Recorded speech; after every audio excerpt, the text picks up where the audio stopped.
Join Stella Academy, Goa's best coaching for IIT, JEE and medical exam preparation. Register today for Stellar Talent Search exam. Admissions are open for repeaters medical batch for NEET 2021. People are dying of COVID-19 not because of the virus, but because how the immune system reacts to the virus.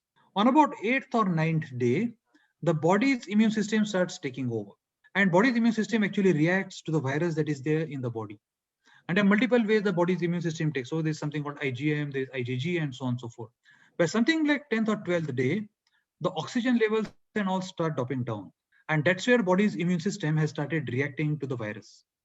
And in many people, there's a hyperimmune reaction that takes place. So the body's immune system overreacts to the virus.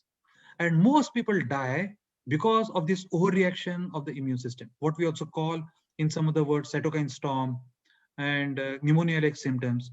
All of them happen because of the hyperimmune reaction of the body to the virus. Now that's a well-accepted fact in the medical community. In poorer countries, the immune system is so well trained for people that the immune system does not hyperreact to a new pathogen.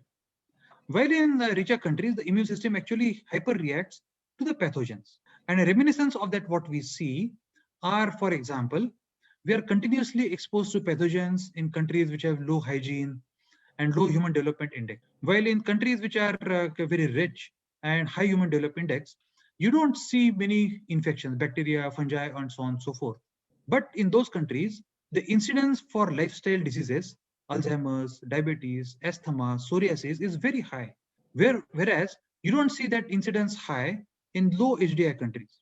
In the low HDI countries, we have higher incidence of TB, malaria, and so on and so forth. But autoimmune diseases, a reflection or a reminiscence of how people are dying to SARS-CoV-2 is much higher in high HDI countries or richer countries.